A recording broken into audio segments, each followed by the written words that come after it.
Nah, kalian pasti pernah lihat gambar ini di media sosial kan? Pak Prabowo menjadikan ketahanan energi sebagai prioritas utama. Salah satu bentuk energi yang krusial adalah energi listrik, tulang punggung dari teknologi modern. Tapi, tahukah kamu, dalam fisika, energi listrik itu sebenarnya adalah hasil dari pergerakan muatan listrik dalam suatu rangkaian. Sederhananya, listrik mengalir seperti air dalam pipa dan membawa daya yang kita butuhkan setiap hari. Tapi, kalau bicara tentang listrik, kita nggak bisa lepas dari namanya konsumsi dan distribusinya, apalagi di Jakarta, kota yang nggak pernah tidur dengan jutaan produk dan aktivitas tanpa henti. Permintaan listrik terus meningkat.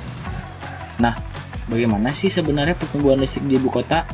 Pada tahun 2021, total daya terpasang listrik di DKI Jakarta mencapai 20.250.524 kW, dan di tahun 2022, angka ini tumbuh menjadi 20.889.579 kW. Artinya ada peningkatan sebesar 3,15% dalam satu tahun. Tidak hanya itu, produksi listrik juga meningkat dari 35,6 miliar kWh di tahun 2021 menjadi 37,5 miliar kWh di tahun 2022. Beberapa wilayah menunjukkan pertumbuhan yang signifikan, misalnya di Bandengan, dengan daya terpasang meningkat dari 2.334.360 kW di tahun 2021 menjadi 2.426.83 kW di tahun 2022, atau tumbuh sebesar 3,93%.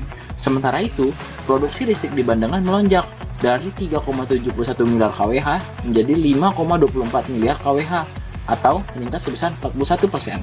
Di sisi lain, wilayah seperti Kramat Jati hanya mencatat pertumbuhan daya terpasang sebesar 3,99%, dengan produksi listrik yang justru menurun dari 862 juta kWh menjadi 805 juta kWh.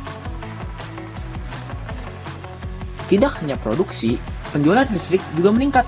Di DKI Jakarta, listrik yang terjual dari 32,7 miliar kWh di tahun 2021 menjadi 34,6 miliar kWh di tahun 2022. Artinya, 92,5% dari total listrik yang diproduksi berhasil dijual ke pelanggan. Wilayah dengan pertumbuhan tertinggi adalah Cengkareng dengan peningkatan sebesar 3,17% atau sekitar 12.709 pelanggan. Nah, sementara itu, Ciputat dan Marunda mencatat penurunan terbesar, yaitu sekitar minus 89,7%. Kira-kira apa sih yang menyebabkan perbedaan ini? Nah, faktor seperti pembangunan infrastruktur, pertumbuhan populasi, dan kebijakan pemerintah mungkin menjadi penyebabnya.